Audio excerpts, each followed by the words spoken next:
देख रहे हैं वाराणसी लिंक मीडिया। आइए देखते हैं प्रमुख खबरें। सद्गुरु कबीर प्राकट्य महोत्सव के दूसरे दिन भक्तों द्वारा भजनों की गई प्रस्तुति। सद्गुरु कबीर प्राकट्य महोत्सव का दूसरे दिन के कार्यक्रम का आगाज आश्रम में निवास करने वाले बाल संतों के भजनों द्वारा प्रारंभ हुआ। उसके पश्चात राजस्थान से आई हुई साध्वी मंजू बाई ने सद्गुरु कबीर साहिब के महिमा का दर्शन आज घड़ी मेरे आनंद की सतगुरु आए मेरे धाम जी भजन से प्राकट्य धाम को आनंद से भाव विभोर कर दिया। उसके पश्चात बांसवाड़ा राजस्थान से आए महंत गिरिवर दास साहेब, रतलाम से महंत हीरा दास साहेब, बिहार से महंत मानभंग दास साहेब, गुजरात से महंत सेवा दास साहेब, छत्तीसगढ़ से महंत घनश्याम दास साहेब, मध्य प्रदेश से मनोहर दास साहेब आदि अनेक संत व महंतों के द्वारा कबीर साहेब के वाणी वचन शब्दों पर भजन प्रवचन व अपने विचार रखे गए। पूज्य धर्माधिकारी सुधाकर शास्त्री साहेब ने अपने उद्बोधन में कहा कि अगर मुक्ति पाना है तो गुरु के शरण जाना होगा, बिना गुरु के शरण आए मोक्ष संभव ही नहीं है। इसके पश्चात सद्गुरु कबीर प्राकट्य धाम एवं कबीर पंथ के प्रमुख आचार्य पंत श्री 1008 हजूर अर्धनाम साहेब ने अपने आशीर्वचन में कहा कि जब से सद्गुरु शरण आए तब से दूसर जन्म कहाए, अर्थात जब मनुष्य गुरु के शरण यानी गुरु शरणागत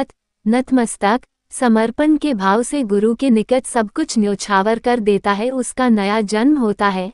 गुरु ही समस्त संशय को खंडित अर्थ ज्ञान को दूर करते हैं। सायंकाल के सत्र में काशी हिंदू विश्वविद्यालय के डॉक्टर विजय कपूर के शास्त्रीय गायन द्वारा सद्गुरु कबीर साहिब के आध्यात्मिक भजनों से कबीरमय हो गया। इस अवसर पर भारत के कोने कोने से संत महंत भक्त श्रद्धालु हंस जन सम्मिलित हुए। भक्त ललित मौर्य, कालूराम, हनुमत, सुरेश, भगवत सिंह, सुधीर, सुरेंद्र, विनोद, मोती, महंत घनश्याम, प्रबंधक केशव दास, रोहित दास, अनेक आश्रम के सेवा समिति के पदाधिकारी उपस्थित थे। कबीर साहिब के वाणी साखी भजन शब्द का गुंजायमान होता रहेगा। 21 जून को शोभायात्रा निकली जाएगी तथा भोजन प्रसाद का भी आयोजन।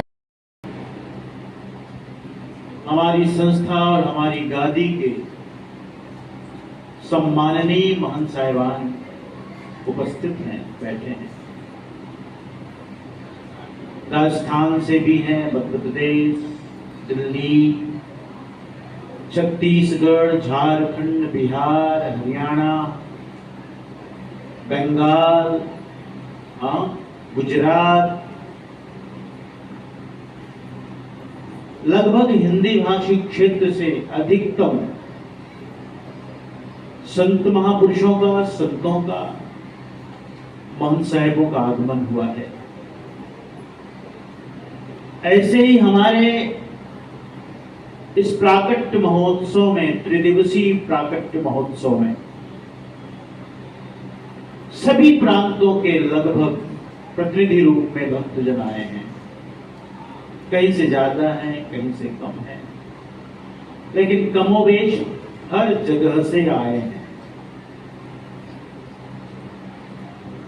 गुजरात, राजस्थान, मध्य प्रदेश, बिहार, झारखंड, बंगाल, और जो नहीं आ पाए हैं वे भी किसी न किसी रूप में यहां से जुड़े हैं।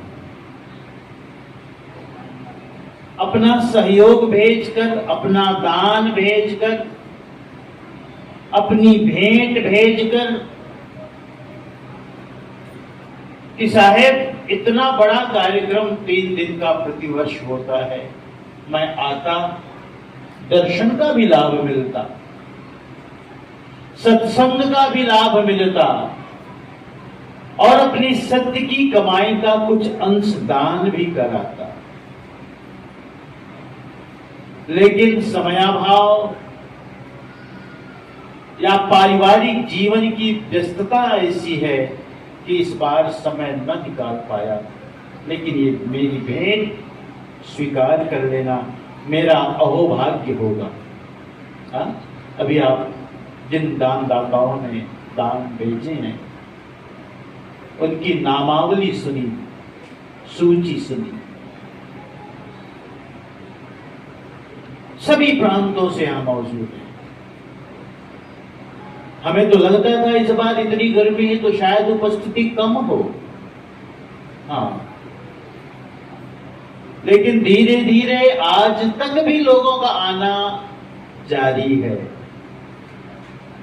और भावना और भक्ति ऐसी कि 2 दिन भी ना आ पाए तो कोई बात नहीं, अंतिम दिन जो सतपुरुष की आरती होती है उसमें भी मैं जाकर एक नारियल भेंट सदगुरु को समर्पित कर दूं और पान परवाना प्रसाद ले लूं अपने लिए, अपने परिवार के लिए।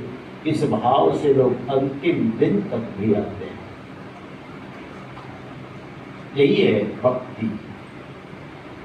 भक्ति के बिना जीवन अधूरा है।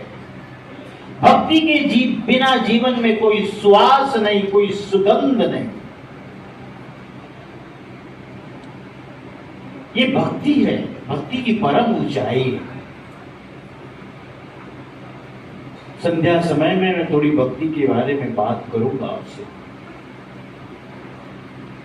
यह लहरतारा धाम हमारे परम आराध्य, परम इष्ट सदगुरु का प्राकट्य धाम है, प्राकट्य भूमि है।